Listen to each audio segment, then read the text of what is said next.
masculina.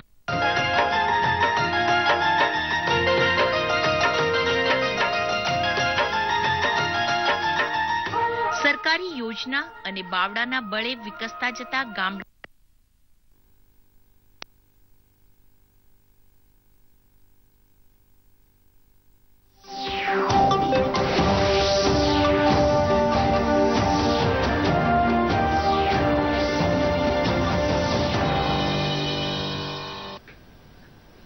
નમસ્કાર, દૂરદર્શન સમાચારમાં આપનું સ્વાગત છે। શરૂઆત કરીએ મુખ્ય સમાચારથી। સુપ્રીમ કોર્ટ દ્વારા એટ્રોસિટી એક્ટમાં સુધારા મુદ્દે દલિત સંગઠનોના બંધને મિશ્ર પ્રતિસાદ। કેન્દ્ર સરકાર દ્વારા પુનર્વિચાર માટે રિવ્યુ પિટિશન દાખલ। કાયદામંત્રી રવિશંકર પ્રસાદે કહ્યું, સરકાર દલિતોના ઉત્કર્ષ માટે છે કાર્યરત।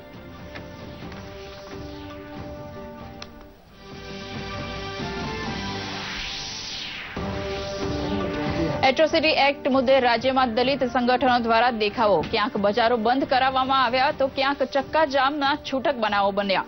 હાઈવે પર ચક્કાજામ અને જાહેર પરિવર્તન ખોરંભાતા સામાન્ય મુસાફરો મુશ્કેલીમાં મુકાયા।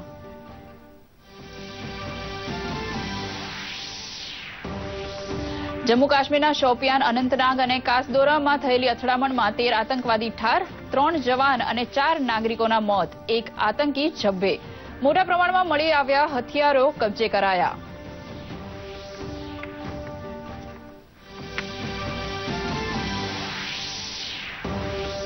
ઇરાકના મોસુલમાં આઈએસઆઈએસ દ્વારા માર્યા ગયેલા 38 ભારતીયોની મૃતદેહ લઈને વિદેશ રાજ્યમંત્રી ઇરાકથી ભારત આવવા રવાના।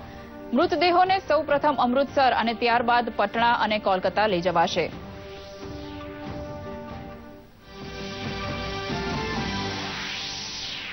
રજાઓ બાદ શરૂ થયેલી સંસદની કાર્યવાહીને વિરોધનું ગ્રહણ। એટ્રોસિટી એક્ટ, આંધ્રપ્રદેશ સહિતના મુદ્દે વિપક્ષો દ્વારા વિરોધ યથાવત। સંસદની કાર્યવાહી આજના દિવસ માટે સ્થગિત।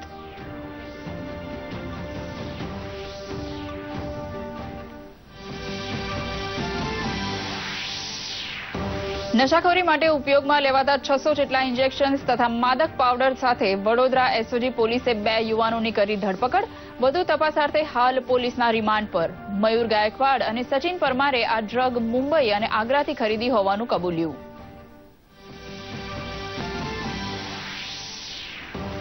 ઉના તાલુકાના ખેતીમાં વૈદિક અને આધુનિક ખેતીનો અનોખો સમન્વય। ઓર્ગેનિક પદ્ધતિથી માત્ર 4 વીઘા જમીનમાં ઉગાડે છે શાકભાજી અને ફળોના વૈવિધ્યસભર પાક।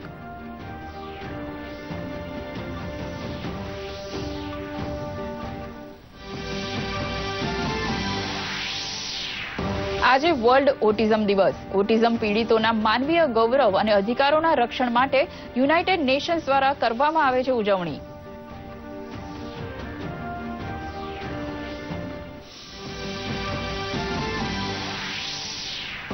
નોકરી અર્થે અમેરિકા જવા ઈચ્છતા નાગરિકો માટે આજથી H1B વિઝા પ્રક્રિયાનો પ્રારંભ। વિઝા માટેના નિયમો વધુ કડક બનાવતું અમેરિકા।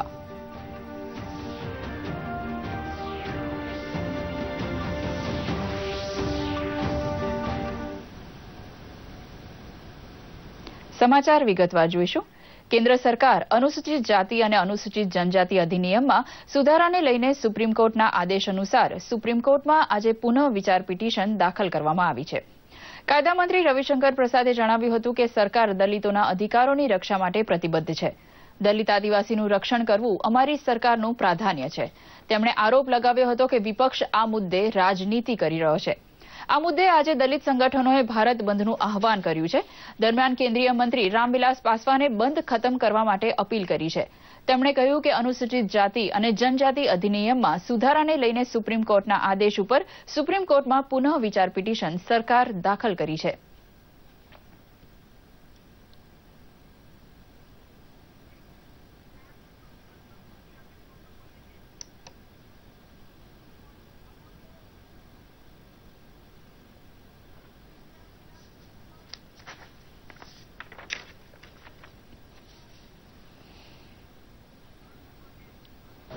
आज सुप्रीम कोर्ट में SC/ST प्रोटेक्शन एक्ट के बारे में जो सुप्रीम कोर्ट का फैसला आया था उस पर हमने रिव्यू फाइल कर दिया है। भारत सरकार की ओर से रिव्यू फाइल हुआ है। इस बात को समझना बहुत जरूरी है कि जो ओरिजिनल फैसला हुआ था उसमें भारत सरकार पार्टी नहीं थी। तो आज हमने बहुत ही कॉम्प्रिहेंसिव रिव्यू फाइल किया है और मैं बहुत विनम्रता से कहना चाहता हूं कि माननीय सुप्रीम कोर्ट के फैसले के रीजनिंग से हम सहमत नहीं हैं। तो बाकी विस्तार से भारत सरकार के जो बड़े वकील हैं वो अपनी बात रखेंगे। हम नरेंद्र मोदी सरकार और भाजपा की ओर से एक बात स्पष्ट कहना चाहते हैं कि दलितों के, आदिवासियों के कल्याण के लिए हमारी सरकार समर्पित है।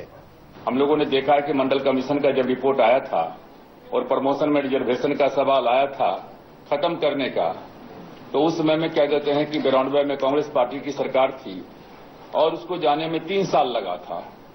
तो एक तो क्या कहते हैं कि सरकार ने क्या कहते हैं कि जितना जल्द से जल्द हो सका सरकार ने पिटीशन फाइल किया है। दूसरा हम कहना चाहते हैं कि अपोजिशन को, जो हमारे छात्र हैं, नौजवान हैं, अनुसूचित जाति के हैं, उनका तो गुस्सा हम समझ सकते हैं, स्वाभाविक है, लेकिन पॉलिटिकल पार्टी इसमें क्यों पॉलिटिक्स कर रही है। मैं आज पूछना चाहता हूं कि ये कांग्रेस पार्टी से कि इन्होंने बाबा साहब अम्बेडकर के लिए क्या किया। जब हमारी सरकार बनी बीपी सिंह के नेतृत्व में, तब हमने 14 अप्रैल को 1990 को बाबा साहब अम्बेडकर का पोर्ट्रेट क्या कहते हैं लगाया और हमने कहा कि जब दिल में जगह होता है तो दीवार पर भी जगह मिल जाता है, दिल में जगह नहीं हो तो दीवार पर भी जगह नहीं मिलता है। સુપ્રીમ કોર્ટમાં પુનઃનિરીક્ષણ માટે રજૂ થયેલા SC/ST કાયદાના વિરોધમાં સમગ્ર રાજ્યમાં વિરોધ પ્રદર્શન યોજાયા હતા. પ્રસ્તુત છે એક અહેવાલ. પેલા ભારત બંધના પગલે ઈડરના બજારો જડબેસલાક બંધ રહ્યા હતા. કોઈ અનિશ્ચિત બનાવ ન બને તે માટે પોલીસ બંદોબસ્ત ગોઠવી દેવામાં આવ્યો છે. અમદાવાદમાં દલિત સમાજ દ્વારા વિરોધ પ્રદર્શન યોજાયું હતું ખરું, પરંતુ મિશ્ર પ્રતિસાદ પ્રાપ્ત થતા દલિતો દુકાનો બંધ કરાવી શક્યા નહોતા. બોટાદના કારિયાની ગામે દલિત સમાજે વિરોધ પ્રદર્શન કરી ટાયર સળગાવીને વિરોધ પ્રદર્શન કર્યું હતું. બોટાદમાં અવેડા ગેટ પાસે ટોળાએ એસટી બસ પર પથ્થરમારો કર્યો હતો, જેના કારણે એસટી બસના કાચ તૂટી ગયા હતા. સુરત બારડોલીના રાજમાર્ગમાં વિરોધી દલિત અને આદિવાસી સંગઠન દ્વારા ભારત બંધના એલાનના પગલે દુકાનો બંધ કરવામાં આવી હતી. રાજમાર્ગ પર મોટી સંખ્યામાં લોકોએ એકઠા થઈને રેલી કાઢી હતી. વડોદરામાં દલિત સમાજ અને અન્ય સંગઠનો દ્વારા વિરોધ પ્રદર્શન કરવામાં આવ્યું હતું. મોટી સંખ્યામાં દલિત કાર્યકર્તાઓ રસ્તા ઉપર બેસી ગયા હતા અને પોસ્ટરો અને બેનરો સાથે વિરોધ પ્રદર્શન કર્યું હતું. ગીર સોમનાથમાં વેરાવળમાં પણ અનુસૂચિત સમુદાયના લોકોએ ગામ બંધ કરાવ્યું હતું. પોલીસના ચુસ્ત બંદોબસ્ત વચ્ચે સમુદાયના લોકોને વેપારીઓ કે બીજા કોઈ પણ દબાણ ન કરવા સૂચન કર્યું હતું. આ જ રીતે સમગ્ર રાજ્યમાં દલિત સમાજે વિરોધ પ્રદર્શન કર્યા હતા. દૂરદર્શન સમાચાર, અમદાવાદ. જમ્મુ કાશ્મીરમાં 3 અલગ અલગ જગ્યાએ સુરક્ષા દળ અને આતંકવાદીઓ વચ્ચે થયેલ અથડામણમાં 13 આતંકવાદી માર્યા ગયા છે.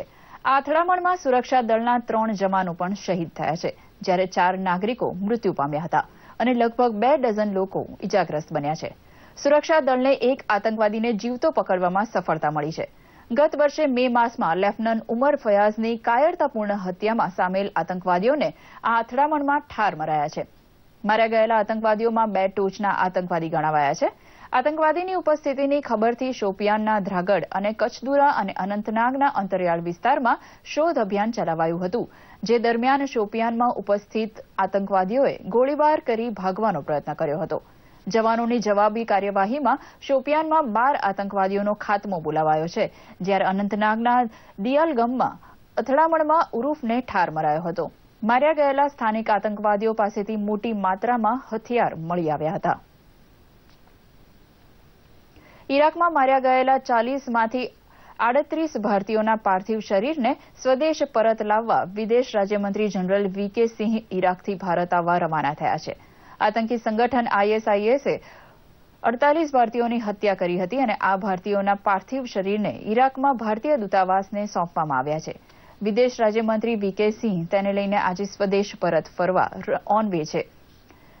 આ શબોને ભારતીય વાયુસેનાના વિશેષ વિમાનમાં સૌપ્રથમ અમૃતસર લાવવામાં આવશે, ત્યારબાદ પટણા અને કોલકાતા લઈ જવામાં આવશે. 3 સ્થળે મૃતકોના પરિજનોને શબોના અવશેષ સોંપવામાં આવશે. ઇરાક રવાના થતા પહેલા વિદેશ રાજ્યમંત્રીએ મૃતકોના પરિજનોને શબ લેવા હવાઈ મથકે નહીં આવવા અપીલ કરી હતી. તેમણે કહ્યું છે કે સંબંધિત રાજ્ય સરકારને કહેવામાં આવ્યું છે કે મૃતકોના પાર્થિવ શરીરને સન્માન સહિત તેમના નિવાસસ્થાન સુધી પહોંચાડવામાં આવે. એક સપ્તાહના વિરામ બાદ બજેટ સત્રના બીજા તબક્કાની કાર્યવાહી આજથી સંસદના ગૃહમાં શરૂ થઈ હતી. ઘોંઘાટ અને વિક્ષેપના કારણે લોકસભાની કાર્યવાહી પહેલા આજે બપોરે 12 વાગ્યા સુધી સ્થગિત કરાઈ હતી. 12 વાગ્યા બાદ શરૂ થયેલી લોકસભામાં વિરોધ પક્ષના વિવિધ મુદ્દે હોબાળાના પગલે દિવસભર કાર્યવાહી સ્થગિત કરાઈ છે, જ્યારે રાજ્યસભાની કાર્યવાહી ઘોંઘાટના પગલે આવતીકાલ સુધી સ્થગિત કરાઈ છે. રાજ્યસભાના અધ્યક્ષે સભ્યોને ટકોર કરી હતી કે તેઓને સમગ્ર દેશ જોઈ રહ્યો છે. આ વર્તમાન બજેટ સત્રનું આખરી સપ્તાહ છે અને શુક્રવારે બંને ગૃહમાં બજેટ સત્રની સમાપ્તિ થશે. વિવિધ વિપક્ષોના સતત હોબાળાના કારણે સંસદની કાર્યવાહી ખૂબ જ વિક્ષેપિત રહી હતી. સરકાર સતત કાર્ય કરી રહી છે કે તેઓ અવિશ્વાસ સહિત તમામ મુદ્દે ગૃહમાં ચર્ચા માટે તૈયાર છે, પરંતુ વિપક્ષનો હોબાળો બંને ગૃહમાં લગાતાર ચાલુ છે. રાષ્ટ્રપતિ રામનાથ કોવિંદે આજે બાકી રહેલા એવોર્ડ વિજેતાને પદ્મ એવોર્ડ 2018 ખાસ કાર્યક્રમમાં રાષ્ટ્રપતિ ભવન ખાતે એનાયત કરાશે. આજે રાષ્ટ્રપતિ દ્વારા એનાયત થનાર પદ્મ પુરસ્કારમાં cricketer Mahendrasinh Dhoni, billiard champion Pankaj અડવાણીનો પણ અને અન્યોનો પણ સમાવેશ થાય છે. આ વર્ષે 84 પદ્મ એવોર્ડ જાહેર કરાયા હતા, જેમાં 3 પદ્મ વિભૂષણ, 9 પદ્મભૂષણ અને 72 પદ્મશ્રી એવોર્ડ્સ છે. 20 માર્ચે યોજાયેલા કાર્યક્રમમાં રાષ્ટ્રપતિ દ્વારા 43 એવોર્ડ વિજેતાઓને એવોર્ડ એનાયત કરવામાં આવ્યા હતા. દેશના યુવાધનને બરબાદ કરતા નશાયુક્ત પદાર્થોને ઝડપી પાડવામાં વડોદરાના પોલીસ તંત્રને સફળતા મળી છે. એક જ મહિનામાં ચોથી વખત આવો નશાયુક્ત પદાર્થોનો જથ્થો પોલીસે ઝડપી પાડ્યો છે. વડોદરાના માંજલપુર વિસ્તારમાં 2 યુવકો નશાયુક્ત પદાર્થો વેચવા માટે ફરી રહ્યા હતા. તે વખતે એસઓજીએ સીતાબાગ ગરબા ગ્રાઉન્ડ પાસે ગોઠવેલી વોચમાં એક્ટિવા સ્કૂટર પર આવતા 2 યુવકોની તપાસ કરતા પ્રતિબંધિત ડ્રગ્સ પેન્ટાઝોનિક લેક્ટેક 14 તેમજ મેથાફેટામાઇનનો પાવડરનો જથ્થો મળી આવ્યો હતો. પકડાયેલા 2 યુવકો મયુર ગાયકવાડ અને સચિન પરમાર માંજલપુર અને મકરપુરા વિસ્તારમાં રહેતા હતા. તેમણે આ ડ્રગ્સ મુંબઈના સપ્લાયર રૂબી રાની અને આગ્રાના પવન પાસેથી ખરીદી હોવાનું જણાવ્યું હતું. 600 જેટલા ઇન્જેક્શન્સનો મોટો જથ્થો અને મેટાફેમામાઇનનો 25 ગ્રામ પાવડર આ યુવકો પાસેથી મળી આવ્યો હતો. બંને આરોપીને પોલીસ કસ્ટડીમાં લઈ એનડીપીએસના કાયદા મુજબ ગુનો નોંધી વધુ તપાસ હાથ ધરવામાં આવી છે. તો ત્યારે આ છેલ્લા આ રીસન્ટ કેસમાં મળેલ બાતમી આધારે જે એક ગુનેગાર છે એમની અગાઉ પણ અલગ અલગ પ્રકારના કેસીસની પણ ગુનાહિત રેકોર્ડ છે. એમના ઉપર જે ઓપરેશન ચાલ્યું એમાં 2 આરોપીને અમે પકડ્યું છે અને માંજલપુર વિસ્તારમાં ગુનો દાખલ કર્યું છે. રાજકોટમાં 10 જેટલા વેપારી મંડળના સંયુક્ત ઉપક્રમે આયોજિત બજેટ ફોર ન્યૂ ઇન્ડિયા સેમિનારમાં વર્ષ 2018-19નું બજેટ કઈ રીતે નવા ભારતનું સર્જન કરશે તે અંગે કેન્દ્રીય ટ્રાન્સપોર્ટ અને હાઇવે તથા શિપિંગ મંત્રી મનસુખ માંડવિયાએ પોતાના વિચાર પ્રકટ કર્યા હતા. તેમણે કહ્યું હતું કે આ બજેટમાં દેશનું જીવન ધોરણ સુધારવા ઉપર ખાસ ધ્યાન કેન્દ્રિત કરેલ છે, જેમાં ગ્રામ્ય અને આરોગ્ય ક્ષેત્રે વિશેષ ભાર મૂકવામાં આવ્યો છે. રૂપિયા 21.49 લાખ કરોડના કુલ વાર્ષિક ખર્ચના અંદાજ સામે રૂપિયા 14.50 લાખ કરોડનો ખર્ચ ગ્રામ્ય વિસ્તારમાં કરાશે, જેથી અર્થતંત્રને વેગ મળશે. ખરીદ શક્તિ વધતા શહેરી વેપારમાં પણ વધારો થશે. સરકારે એમએસએમઈ ક્ષેત્રે રૂપિયા 250 કરોડ સુધીનું ટર્નઓવર ધરાવતી કંપનીનો વેરો 30%થી ઘટાડી 25% કર્યો છે. બજેટમાં સબસિડી વગેરે સહાય આપવા 3,734 કરોડની જોગવાઈ કરવામાં આવી છે. દેશની અંદર નરેન્દ્રભાઈ મોદીએ જે બજેટ રજૂ કર્યું છે, આ બજેટ એ નવા ભારતના નિર્માણ માટેનું બજેટ છે. આ બજેટની અંદર જે જોગવાઈઓ કરવામાં આવી છે, દેશની અંદર 50 લાખ કરોડ રૂપિયાની આવશ્યકતા છે મિનિમમ ઇન્ફ્રાસ્ટ્રક્ચર ઊભું કરવા માટે. આ ઇન્ફ્રાસ્ટ્રક્ચર ઊભું કરવા માટે બજેટની અંદર પૂરતી જોગવાઈ થાય એટલા માટે આવશ્યક છે કે દેશની અંદર ઇન્ફ્રાસ્ટ્રક્ચર નહીં હશે તો દેશને તમે ડેવલપ્ડ કન્ટ્રી નહીં બનાવી શકો, દેશની પ્રાથમિક જરૂરિયાતો નહીં સંતોષી શકો. ભૂતકાળની અંદર 2014 પહેલા 1 થી 1.5 લાખ કરોડ રૂપિયા ઇન્ફ્રાસ્ટ્રક્ચર પાછળ ખર્ચાતા હતા. અમારી સરકારે 6 લાખ કરોડ રૂપિયાની જોગવાઈ કરી છે, જેના આધારે 2024 સુધીની અંદર 50 લાખ કરોડનું દેશને જરૂરી એવું ઇન્ફ્રાસ્ટ્રક્ચર ઊભું કરવાનું અમે આયોજન કર્યું છે. રાજ્યના શિક્ષણ મંત્રી ભૂપેન્દ્રસિંહ ચુડાસમાએ કચ્છ યુનિવર્સિટી ખાતે કુલપતિ તથા રજિસ્ટ્રાર માટે નિર્માણ પામેલા આવાસોનું ઉદ્ઘાટન કર્યું હતું. મીડિયા સાથે વાતચીત કરતા તેમણે કહ્યું હતું કે હેકાથોન અભિયાન ગુજરાત સુધી પહોંચી ગયું છે. આપણા વિદ્યાર્થીઓ ભણવાની સાથે ઉદ્યોગ સાહસિક બને તે માટે રાજ્ય સરકારે SSIP એટલે કે સ્ટુડન્ટ સ્ટાર્ટઅપ ઇનોવેશન પોલિસી શરૂ કરી છે. SSIPનો અમલ કરનાર ગુજરાત પ્રથમ રાજ્ય બન્યું છે. તેમણે સ્થાનિક પ્રશ્નો જેવા કે પ્રાથમિક માધ્યમિક શિક્ષકો, કોલેજ, યુનિવર્સિટી, પોલિટેકનિક, એન્જિનિયરિંગ ક્ષેત્રે પ્રોફેસરોની ખાલી જગ્યા અને RTI હેઠળ ખાનગી શાળામાં ગરીબ બાળકોનો પ્રવેશ વગેરે પ્રશ્ને કહ્યું હતું કે આ મેટર સુપ્રીમ કોર્ટમાં છે અને નામદાર અદાલતના આદેશ અનુસાર અમલ કરવામાં આવશે. દીકરા દીકરીઓ તે અમદાવાદમાં આવ્યા. 30મી રાત્રે માનનીય વડાપ્રધાનશ્રીએ એમને પ્રોત્સાહિત કર્યા. આ જ વિદ્યાર્થીઓમાંથી નવી શોધ એ સગવડતાના રૂપમાં, સુવિધાના રૂપમાં સમાજને મળે છે કે જેથી કરીને આવતા દિવસોમાં કેન્દ્ર રાજ્ય સરકારની એવી ઈચ્છા છે કે આજનો યુવાન એ જોબ સિકર ના બને, માગવાવાળા ન બને, જોબ ગીવર બને. ઉના તાલુકાના પ્રગતિશીલ ખેડૂતે હાથ ધર્યું અનોખું અભિયાન. પ્રાચીન પરંપરા અને ધાર્મિક યજ્ઞ દ્વારા કરી રહ્યા છે આધુનિક ખેતી. રાસાયણિક ખાતરોને તિલાંજલિ આપીને ઓર્ગેનિક પદ્ધતિ દ્વારા શાકભાજી, ફળ અને પાકોનું વાવેતર કરીને અન્ય ખેડૂતો માટે પણ દિશાસૂચક બન્યા છે. સોમનાથ જિલ્લાના કોડીનાર અને ઉના વિસ્તારને લીલી નાઘેર તરીકે ઓળખવામાં આવે છે. આ વિસ્તાર આજે પણ દુષ્કાળથી જોજોનો દૂર છે. આ ભૂમિના કેટલાક ધરતીપુત્રો ખેતીની આધુનિક પદ્ધતિનો ઉપયોગ કરીને ઓર્ગેનિક ખેતીના માધ્યમથી બાગાયતી પાકોનું સફળ વાવેતર કરીને સારી કમાણી કરી રહ્યા છે. ઉના તાલુકામાં મોટે ભાગે ખારાશવાળી જમીન હોવાના કારણે આ વિસ્તારમાં મર્યાદિત અને ચોક્કસ પ્રકારના પાકો જ લઈ શકાય છે. પરંતુ મહેશભાઈએ તમામ મર્યાદાઓને પડકારીને આજે દેશી તેમજ વિદેશી પદ્ધતિના સુમેળથી ખેતીમાં સફળતા મેળવી છે. જેના કારણે 40 લાખના ખર્ચે તૈયાર થતા શેડ 16 લાખ રૂપિયામાં ઉભા કરીને કોઠાસૂઝનો પરિચય આપ્યો છે. અત્યારે મેં ટમેટાનું વાવેતર કર્યું છે, જો કે હાલમાં સારું એવું ઉત્પાદન પણ મળ્યું છે. 1 વીઘામાં 1600 સ્ક્વેર મીટરનો વીઘો છે અમારે ત્યાં. 8000 કિલાની ઉપર ઉત્પાદન લઈ ચૂક્યો છું અને હજી 3-4 હજાર કિલા જેવું ઉત્પાદન, એટલે સરેરાશ વીઘે 25 ખાંડીની ઉપર ઉત્પાદન આવે. સાહિત્યમાં સ્નાતક મહેશભાઈ છેલ્લા 5 વર્ષથી ખેતી કરે છે. મહેશભાઈના પિતા પણ ખેતીના વ્યવસાય સાથે સંકળાયેલા હતા. આધુનિક ખેતીમાં પારંપરિક અને વૈદિક પદ્ધતિના ભાગરૂપે અગ્નિહોત્ર યજ્ઞ બાદ ઓર્ગેનિક ખેતીનો પ્રારંભ કર્યો છે. ગ્રીન હાઉસમાં દરરોજ ગીર ગાયના ઘીથી યજ્ઞ કરીને વાતાવરણને શુદ્ધ કરે છે. મહેશભાઈ કહે છે કે દેશી ઘીનો યજ્ઞ કરવાથી વાતાવરણમાં રહેલા બેક્ટેરિયા અને નકારાત્મક ઉર્જાનો નાશ થાય છે અને વાતાવરણમાં શુદ્ધ ઓક્સિજનનું પ્રમાણ વધે છે. આથી ખેતરમાં જે કંઈ પણ પાકો વાવ્યા હોય તેમાં ઓક્સિજન પૂરતા પ્રમાણમાં મળવાથી પાકની માવજત ઓછી કરવી પડે છે અને બદલામાં સારા ઉતારા મળતા વધારે આવક મેળવી શકાય છે. દેશી ગીર ગાયના છાણ અને મૂત્રનું મિશ્રણ કરીને તેનો ખાતર તરીકે ઉપયોગ કરીને મહેશભાઈ માત્ર 4 વીઘામાં બાગાયતી પાકોનું સફળ વાવેતર અને ઉત્પાદન કરી રહ્યા છે. આધુનિકતાની સાથે હવે ઓર્ગેનિક પણ અપનાવવું જોઈએ કે ગોળના 1-2 ગ્રામ અગ્નિહોત્રમાં આહુતિ દેવાથી 1 ટન ઓક્સિજનને આપણે શુદ્ધ કરી શકીએ છીએ, જેથી કરીને પણ પાકમાં સારું એવું રિઝલ્ટ મળે છે. છેલ્લા 1-1.5 વર્ષથી ગૌ આધારિત ગાયના છાણથી, ગૌમૂત્રથી બનાવે જીવામૃત છે, બીજામૃત છે વગેરેના ઉપયોગથી પણ ગૌ આધારિત ઉત્પાદનો લેવાનું શરૂ કર્યું છે. સરકાર દ્વારા આધુનિક ખેતી માટે ખેડૂતોને પ્રોત્સાહિત કરવા નિર્ધારિત એજન્સીઓ દ્વારા ખેડૂતોને સબસિડી આપવામાં આવે છે. આ માટે શેડ બનાવવાના કુલ આશરે 40 લાખના ખર્ચ પૈકી 20 લાખની સબસિડી સરકાર આપે છે.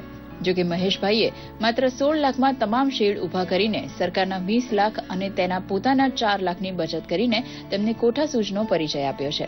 સરકારની સબસિડી મળવા પછી આપણે 20 લાખ જેવું ભરવાનું થતું હોય છે.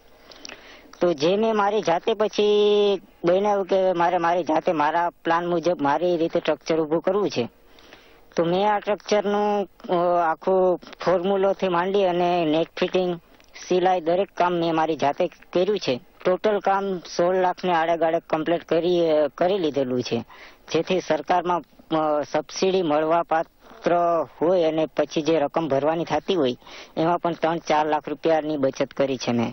આ વખતે મહેશભાઈએ પોતાની જમીનમાં ઓર્ગેનિક ટામેટા, કારેલા અને અન્ય બાગાયતી પાકોનું વાવેતર કરી અઢળક કમાણી કરી છે. સામાન્ય રીતે છોડ પર ઉગતા ટામેટાને તેમણે વેલા સ્વરૂપે ઉગાડ્યા છે. ગીર સોમનાથથી જનાર્દન ઉપાધ્યાયનો રિપોર્ટ, દૂરદર્શન સમાચાર. નર્મદા જિલ્લામાં ખાસ કરીને રાજપીપળા શહેરમાં એન્ટી રોમિયો સ્ક્વોડ કાર્યરત બની છે. વિદ્યાર્થીઓની છેડતી કરતા રોમિયોને સીધો દોર કરવાના ભાગરૂપે વડોદરા રેન્જ આઈજી અભય ચુડાસમા દ્વારા નર્મદા જિલ્લામાં મહિલા નિર્ભયા સ્ક્વોડ એટલે કે એન્ટી રોમિયો સ્ક્વોડનું લોન્ચિંગ કરવામાં આવ્યું હતું. રોમિયોથી વિદ્યાર્થીઓની રક્ષા કરવા મહિલા સ્ક્વોડ પોલીસને scooty bike, helmet, walkie talkie અને જરૂર પડે તો બંદૂક પણ આપવામાં આવશે. આ ટીમ રોમિયો સામે કાયદેસર પગલાં ભરીને જેલને હવાલે કરશે. ગુજરાતના બીજા જિલ્લામાં પણ નિર્ભયા સ્ક્વોડ મહિલા એન્ટી રોમિયો સ્ક્વોડ બનાવવામાં આવશે. આ મહિલા સ્ક્વોડમાં 100 થી વધુ મહિલા પોલીસને તાલીમબદ્ધ કરવામાં આવી છે. સ્ક્વોડમાં મહિલા પોલીસ જ કામ કરશે અને એમને નવા 2 વ્હીલર આપવામાં આવેલા છે, સ્કૂટી. તેઓ પોતાના ફૂલ યુનિફોર્મમાં લાઠી, હેલ્મેટ સાથે અને જે ઇન્ચાર્જ એએસઆઈ કે પીએસઆઈ હશે એ વેપન પણ સાથે રાખશે.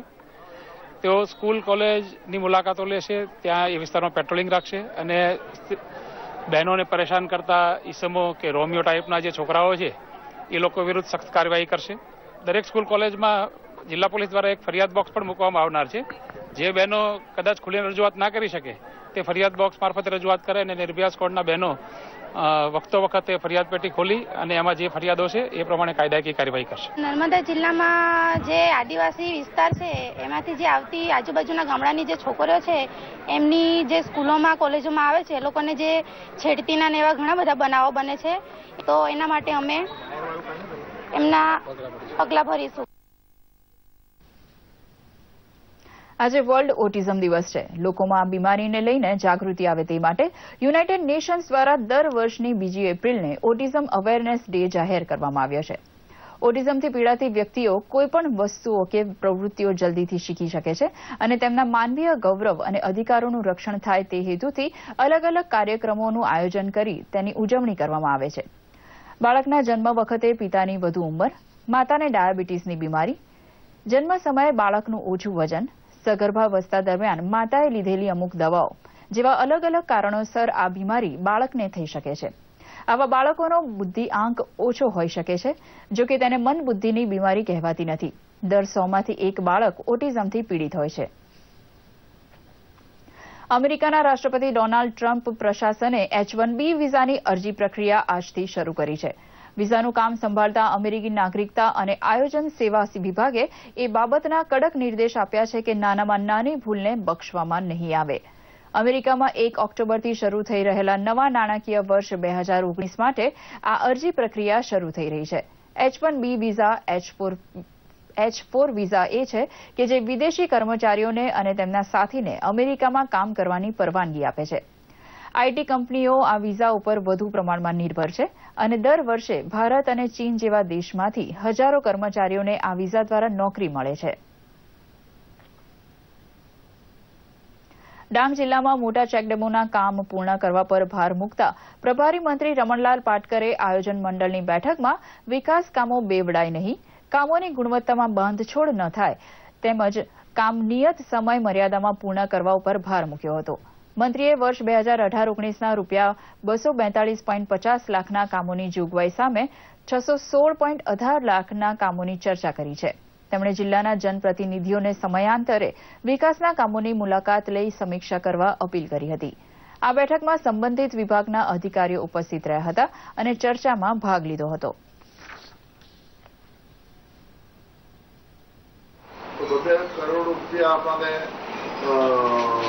ખાસ વિસ્તારની અંદર અતિ પછાત તાલુકાને જે મળે છે એ 6 કરોડ રૂપિયા મળશે. તેનું કંઈક આયોજન થશે.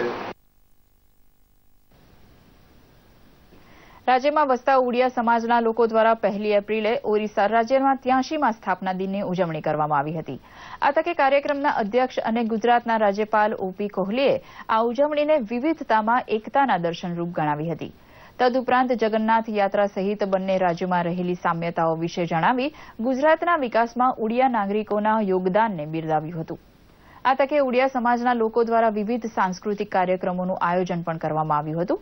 આ કાર્યક્રમમાં નાયબ મુખ્યમંત્રી નીતિનભાઈ પટેલ, ગુજરાત ઔદ્યોગિક વિકાસ નિગમના ચેરમેન બળવંતસિંહ રાજપૂત તેમજ ઉડિયા સમાજના IAS HK Das, SK Nanda, GOSના જનરલ સેક્રેટરી નરોત્તમ સાહુ સહિતના અગ્રણીઓ ઉપસ્થિત રહ્યા હતા.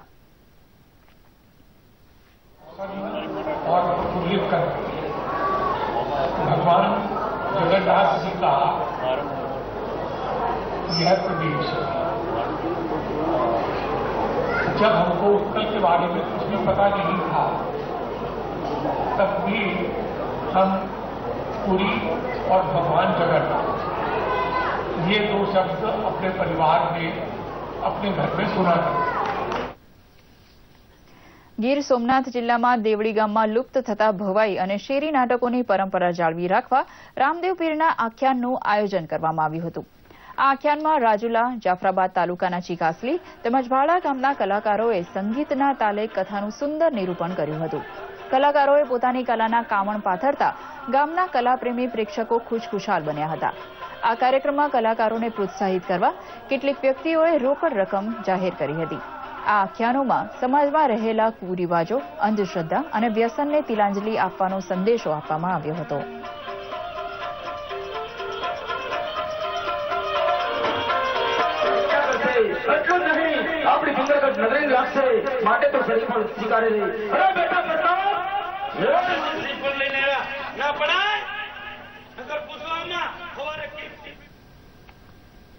આજે સોશિયલ મીડિયામાં પીએમ મોદીએ અમદાવાદની નિશાનેબાજ ઇલા વેનિલને ટ્વિટર પર અભિનંદન પાઠવ્યા છે, તો દિલ્હીમાં પુસ્તક આકારનો આંબેડકર નેશનલ મ્યુઝિયમનો વિડીયો યુટ્યુબ પર ખૂબ જ જોવાઈ રહ્યો છે. પ્રધાનમંત્રી નરેન્દ્ર મોદીએ અમદાવાદની મહિલા નિશાનેબાજ ઇલા વેનિલ વાલારીવાને ગોલ્ડ મેડલ જીતવા બદલ ટ્વિટર પર અભિનંદન પાઠવ્યા. પીએમએ લખ્યું છે કે તેનાથી યુવા ખેલાડીઓને પ્રોત્સાહન મળશે. આ અંગે ગુજરાતમાં થયેલા ભવ્ય સ્વાગતના ફોટો તેમણે ટ્વિટર પર શેર કરતા ખુશી અનુભવી. ભારતની યુવા નિશાનેબાજ ઇલા વેનિલ વાલારીવાને સિડનીમાં ISSF જુનિયર વિશ્વકપમાં મહિલાઓની 10 મીટર રાઇફલ સ્પર્ધામાં સુવર્ણ પદક પર કબજો જમાવ્યો હતો. મહેસાણા ખાતે આયોજિત સેવા સજીવ સેતુ પક્ષી કાર્યક્રમ કે જેમાં પક્ષીઓ માટે પાણીના કુંડા અને ચકલીના માળાનું વિતરણ ઘરે ઘરે જઈ જાતે બાંધવામાં આવે છે. નાયબ મુખ્યમંત્રી નીતિન પટેલે આ કાર્યક્રમમાં સેવા કરતા કાર્યકર્તાઓ સાથે શુભેચ્છા મુલાકાત કરી, જેના ફોટો તેમણે ફેસબુક પર શેર કર્યા હતા. તેમણે લખ્યું કે આ કાર્યને પૂરતું પ્રોત્સાહન મળી રહે અને લોકોમાં પક્ષીઓ પ્રત્યે સેવા ભાવના જાગે તે માટે પાણીના કુંડા અને ચકલીનો માળો બાંધ્યા. રાજધાની દિલ્હીના અલીપુર રોડ પર doctor BR Ambedkar national museum બનીને તૈયાર થઈ ગયું છે. 14 એપ્રિલના રોજ વડાપ્રધાન નરેન્દ્ર મોદી તેનું ઉદ્ઘાટન કરવાના છે. 2018 14 अप्रैल को मैं इसका उद्घाटन करने आऊंगा. ત્યારે યુટ્યુબ પર આ વિડીયો ખૂબ જોવાઈ રહ્યો છે. બહારથી પુસ્તક જેવા દેખાતા આ મ્યુઝિયમની વિશેષતા એ છે કે તમે 3 સ્થળે ડોક્ટર આંબેડકરને 3D માં લાઈવ સાંભળી શકશો. જી હા, તેમાં આંબેડકરની મૂળ અવાજનું મિક્સિંગ કરવામાં આવ્યું છે. મુખ્ય દ્વારમાં પ્રવેશ કરતા જ બોધિ વૃક્ષની નીચે ડોક્ટર આંબેડકરની 12 ફૂટની પ્રતિમા જોવા મળશે. Let us leave aside slogan. Let us leave aside words which frighten people. Let us even make concession to the prejudices of our opponents. Bring them in so that they may willingly join with us on marching upon that road, which, as I said, if we walk long enough, must necessarily lead us to unity.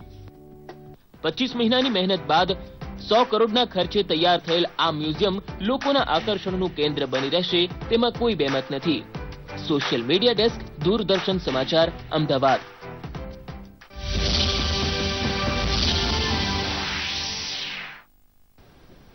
આ સાથે જ આ સમાચાર અહીં સમાપ્ત કરે છે. નમસ્કાર.